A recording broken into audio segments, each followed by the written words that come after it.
Carlo, James Carlo, binibinyagan kita sa mga Ama. Santo, kay Bunasan.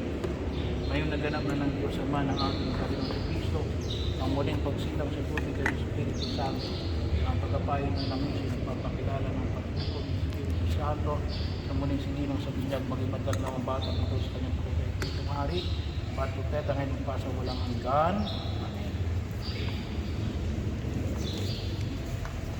Si Riz Iliana.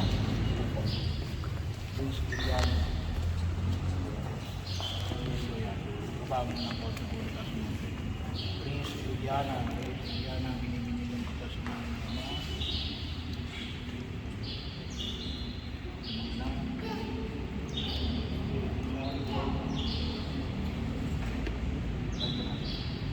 Ngayon nagananda ng Diyos Ama ng ating Panginoon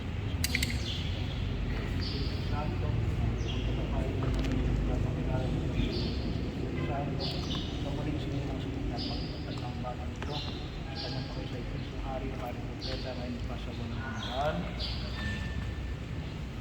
Salamat. Ang mabuting balita ng Panginoon ayon kay San Marcos, chapter 10 verses 13 to 16. May nagdala ng mga bata kay Jesus upang hiling ipatong niya sa mga itong kanyang kamay. Ngunit pinagwikaan sila ng mga alagad at nagalit sa Jesus. Nang makita ito, sinabi sa kanila, "Pabayaan ninyong lumapit sa akin ang mga bata, huwag ninyo silang sawayin, sapagat sa mga katulad nila naghahari ang Diyos. Itong tandaan ninyo, ang sino mang hindi tumanggap sa paghahari ng Diyos tulad ng isang maliit na bata, ay hindi mabilang sa mga pinaghaharian niya." At kinalong na Jesus sa mga bata, ipinatong ang kanyang mga kamay sa kanila at pinagpala sila.